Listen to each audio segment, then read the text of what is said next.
Can I have a hug, please? Maybe later. You need to come over here. You need to start walking and acting like Hey guys, you thanks for are. once again. Thank everyone for jumping in and just speaking with me and staying and listening to my story.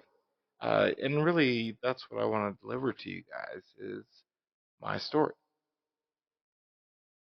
Um, so, like I said, during my career, I mean, I've been all these successful IT things, right? Obviously, I've had my Cisco certified network associate.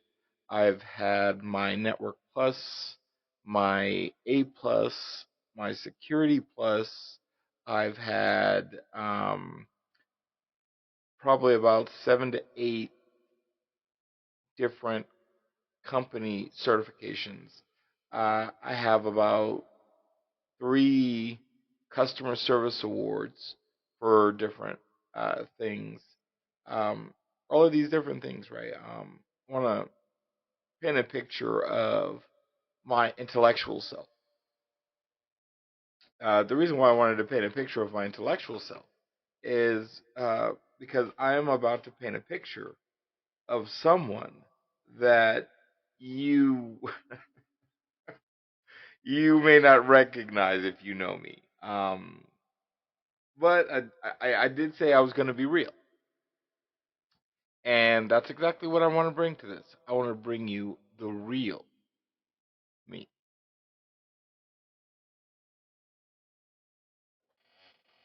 All right.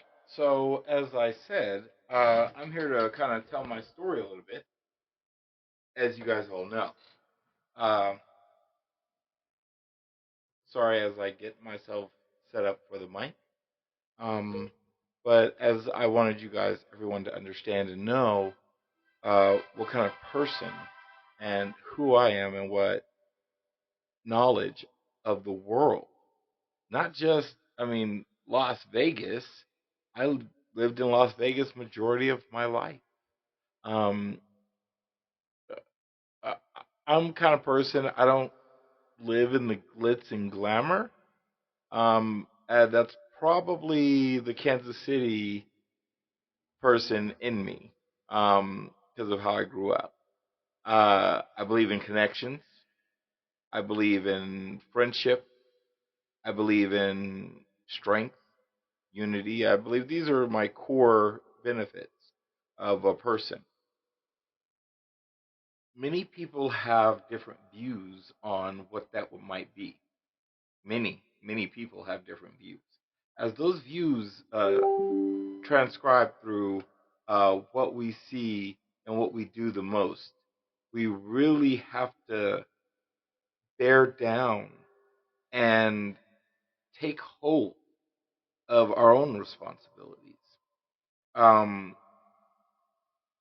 this is a kind of a declaration to myself, but this is something that I've said to many people. I've kept my own history very quiet for a very long time. The person people know nowadays, uh, I was not always the man I am before you. At one time, I was a very confused person, um, not really knowing what my position was in this world. Um, what I mean by that is I didn't go to college right out of high school, right? I want to tell you what happened to me between the ages of 17 and 23.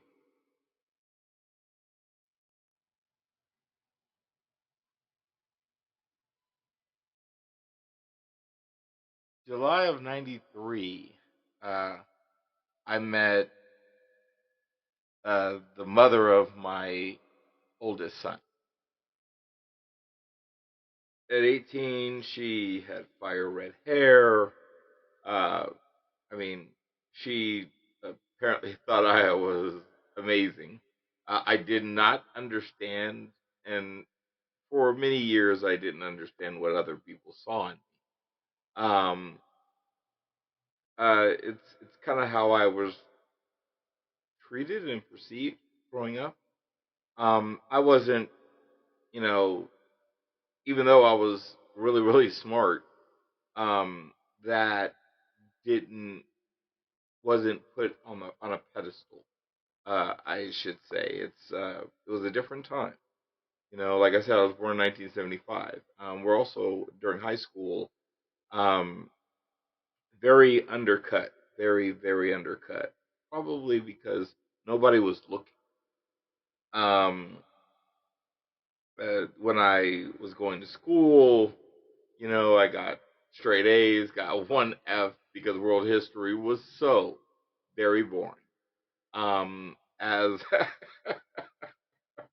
I think it was just I think it was the subject because obviously I took government and other things, and they were a lot less boring. Just world history was very, very, very boring.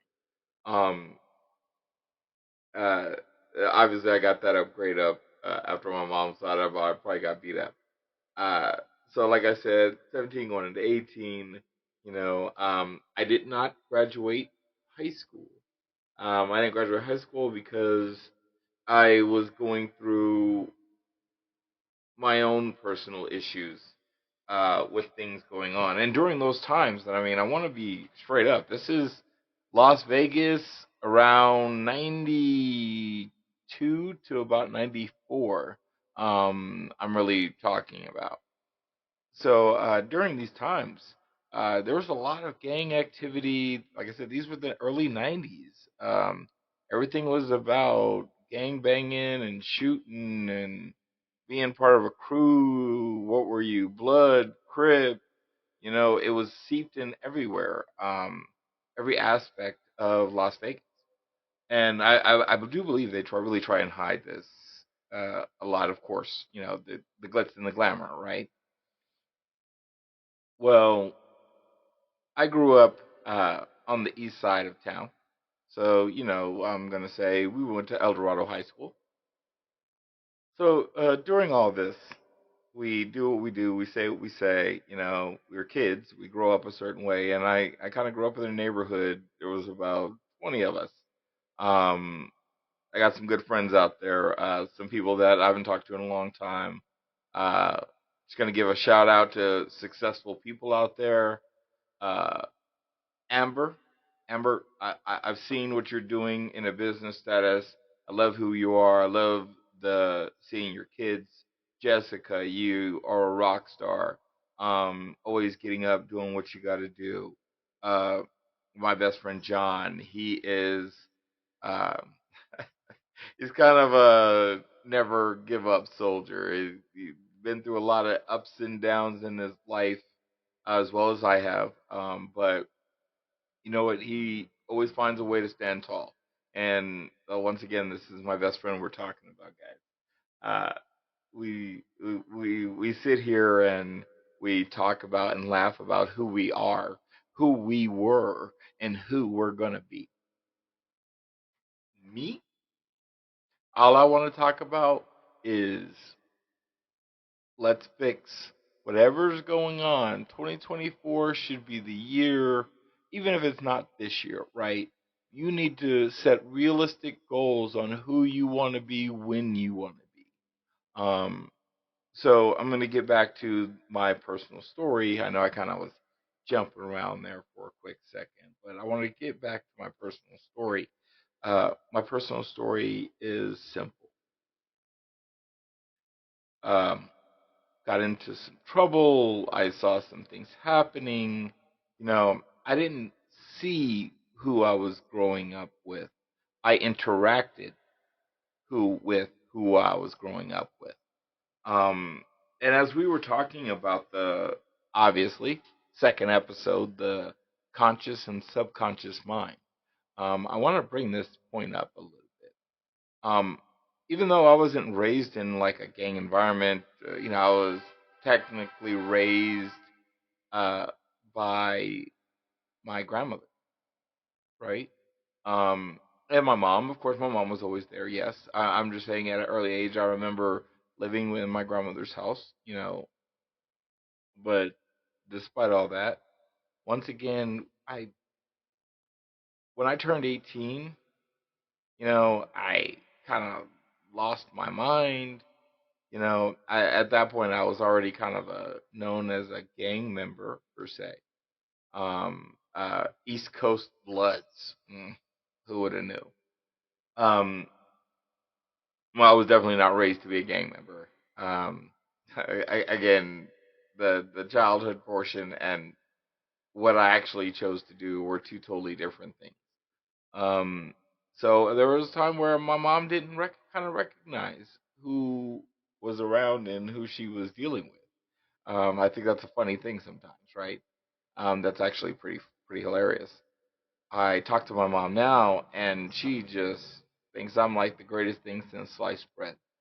Um, yes, I mean the greatest thing since sliced bread.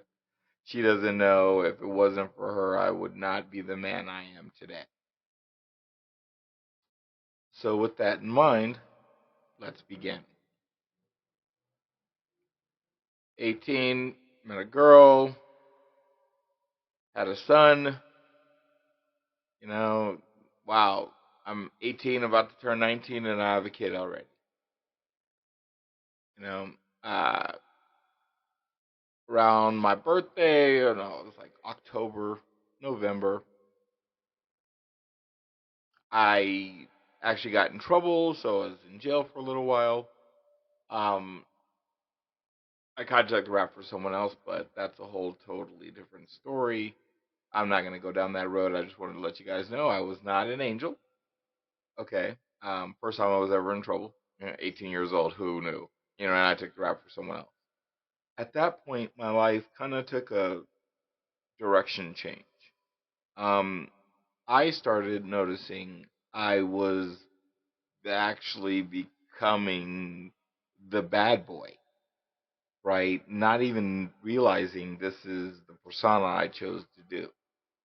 Despite getting straight A's in school, speaking the way I speak, what I, and the point of all this, and the point of me telling you about my past, is that was me trying to fit in with my environment. As we were talking about the conscious and subconscious mind, in my subconscious mind, that was my survival instinct. Become like your environment. Even though, my conscious mind was like, oh yeah, I want this is cool, this is cool. I never had an example to teach me that I was special before that point. I mean, my mom said it a lot, blah, blah, blah, blah, blah, but it's different when, someone else comes to you and tells you, you know, you should be in a way higher grade than what you're in. Um, Obviously, I love my mom, but she did it. She didn't want me to be singled out, right? When I was younger. And I appreciate that. I do, to some degree.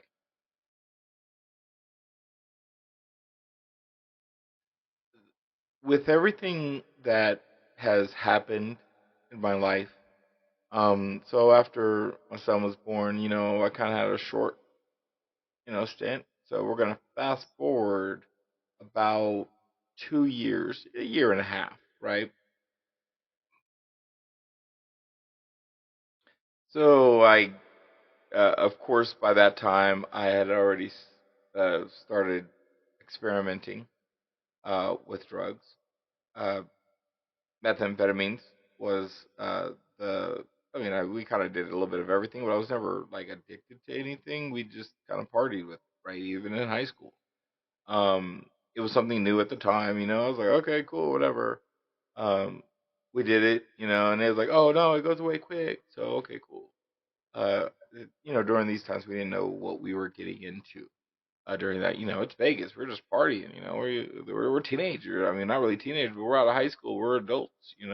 We're like 20. 20s going on 21. This is awesome. So once again, during that time, that led me to actually steal a car, get arrested. Uh, and this was not just one. I just want to make that clear. But without with those arrests, what they did was I ended up going to jail. I was actually looking at a maximum of 10 years with the charges that they were putting against me. So, with that thought process in mind, and talking about the charges and how they brought them on me, of course, on me. So I have all these multiple charges on me, and you know, yeah, I took a deal. They gave me the ability to take boot camp and not go to prison, be able to do 6 months in boot camp.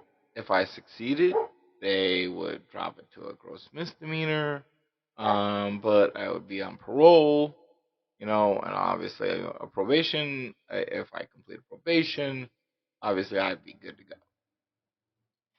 That should have scared my ass straight. Because guess what? I went to boot camp. I completed it. I did everything I needed to do. And I got back out. You know, and just so you know, by that time, on my 21st birthday, I uh, was in locked up for my 21st birthday. But when I got out, I'm sure, obviously there was a lot of people ready to celebrate with me. Like I said, I grew up in Las Vegas. I know a lot of different people.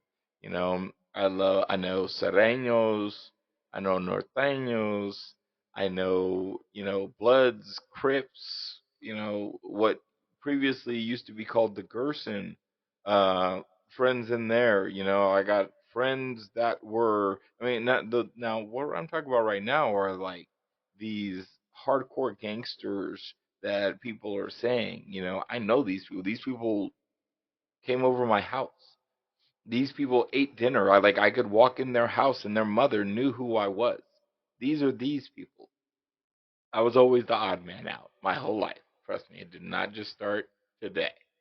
Been the odd man out because I think one thing is I was always genuine.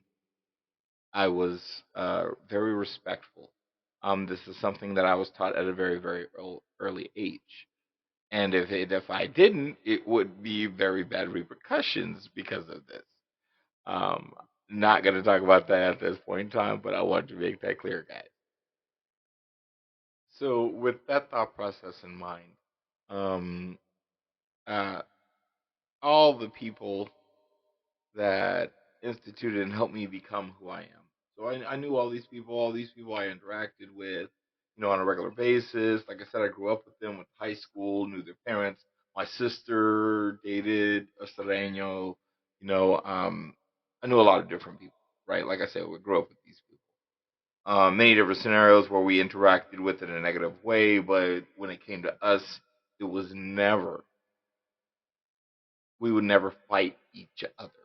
We were a small knit family, even though we may come from the different sides of the tracks. We come from a very small knit family, and I want to emphasize that word. As everyone knows, I have listed this under family and technology,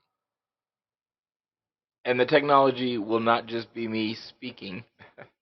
I promise you, I'll throw in some landscapes of technology, some work I do out there on these everyday streets in Las Vegas that I don't really talk about because I'm trying to move forward in my own business. This is to talk about and to give a voice to the inside of Las Vegas and to tell you about its history.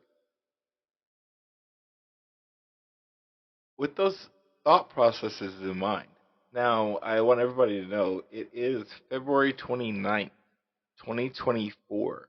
So before we jump into March, I really wanted to get this out there for everyone. I wanted you guys to get a solid on leap year.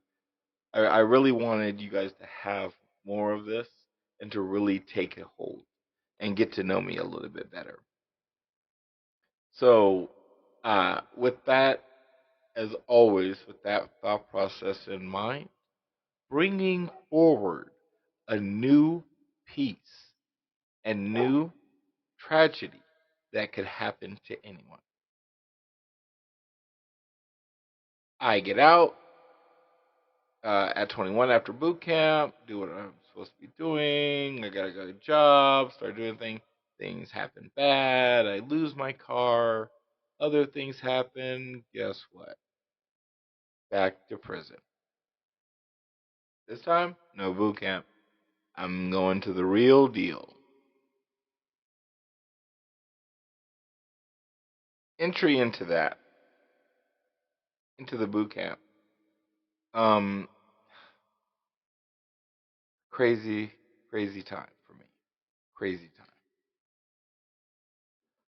So everyone, I'm not gonna get into obviously my time in prison. Uh, Definitely not gonna talk about that right now. But I'm gonna say this much. After about mm, I would think I was on yard for maybe about 8 to 9 months, maybe longer, maybe a little bit longer. I didn't get in trouble.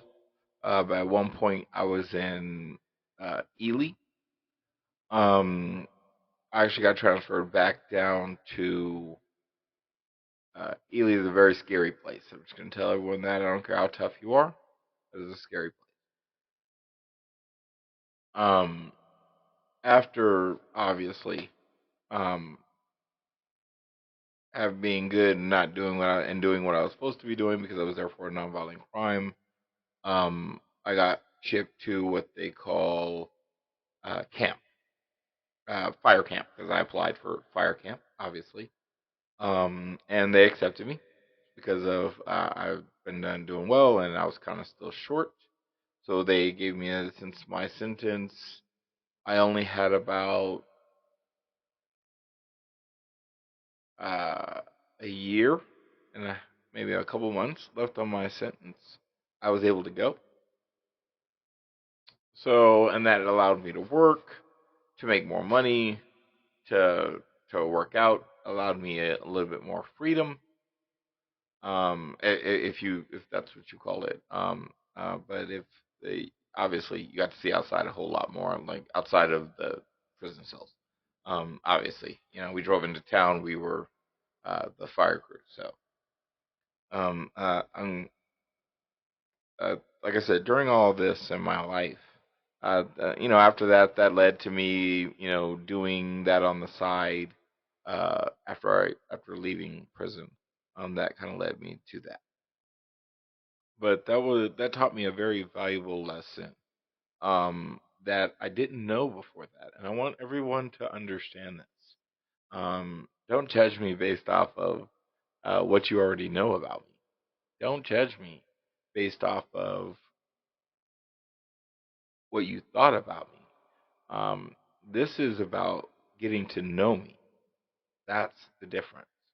So that same person that you talk to, whenever you talk to him, that guy that you like, Mike, you are so square, you are so white, and the things people have been telling me my whole life, you know, uh, and I don't hold nothing against my brothers and sisters uh, in Black America. Believe you me, a person can say whatever they want, but the struggle is real, and however people come out, come out.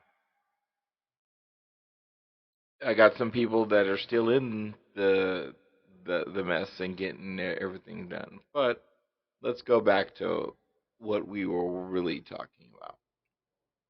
Like I said, after everything was done, the fire crew, after this time, it's like the whole world changed. It seems like all my friends moved on. They all went and started doing things that they were doing everything else. Um, After that, uh, I got put in a halfway house because I didn't want to parole to my mother's house. So I got into a halfway house.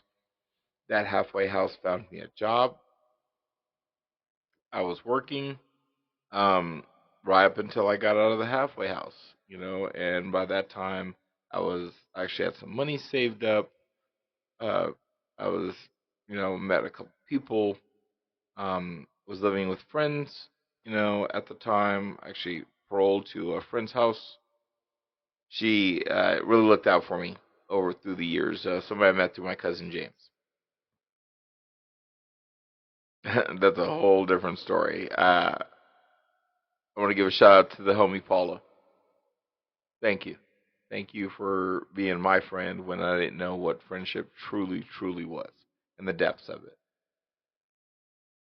Um, but once again, with that and how everything transcribes and portals play, Las Vegas is not what people think. Not inner Las Vegas, not when you're going to school here or living here or being here. Um, so I want to make all that clear.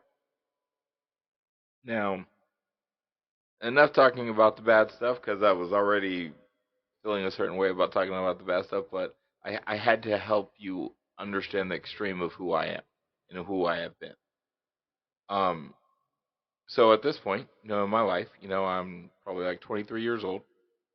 Uh, I'm an ex-felon.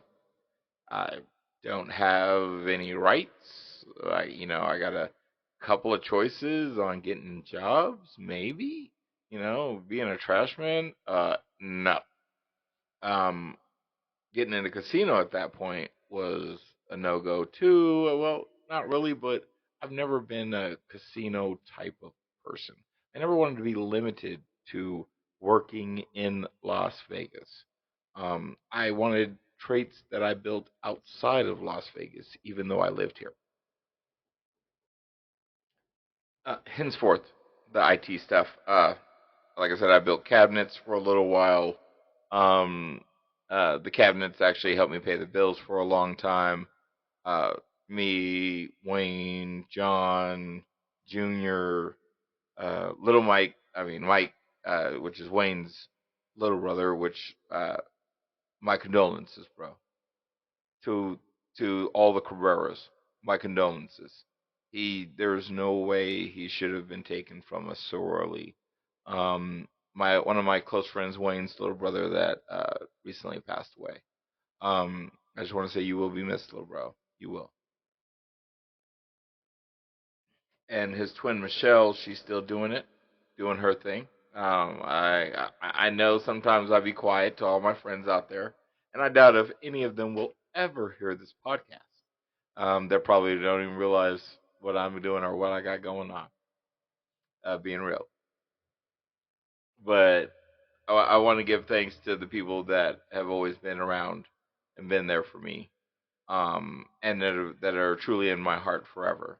And I love you guys, till the end of time. I love you guys. But at that point, I had done way too much and had still been doing drugs, just not as, obviously a parent. Now, again, I was never really addicted to them. It was like party drugs. Um, Never really working and doing drugs, it's not who I was. During those times, that brings up a very delicate time frame for me right now. And um, so I lost my job doing the woodworking.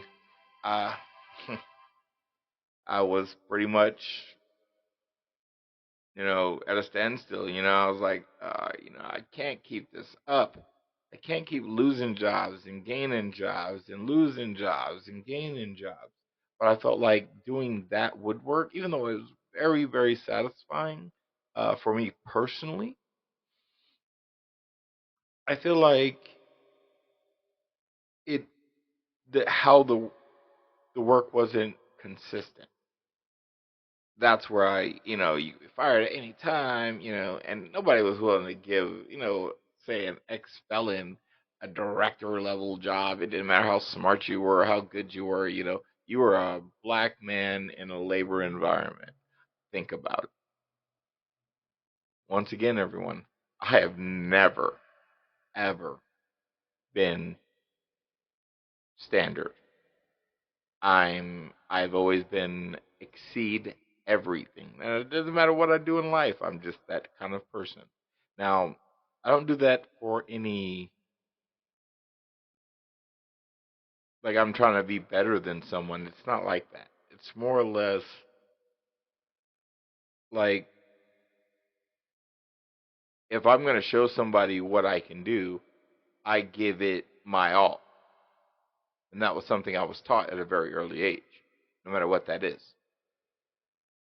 So when I did that, when I started applying that to my life, to what I do, what I wanted to do, and I started seeing the results, it changed the man.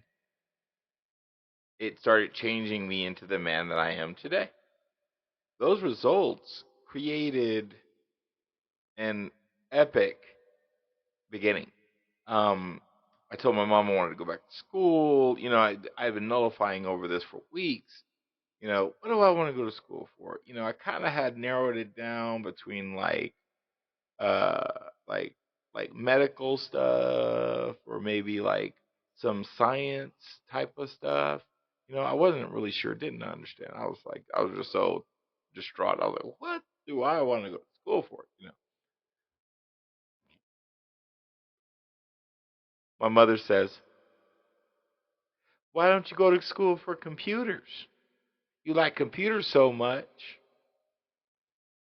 Now, at that point, I think everybody understood that I can't believe that just happened. Who would have known? 25 years later, I'd be one of the top network engineers on the West Coast. I've been the subject matter expert for all wireless communications internationally.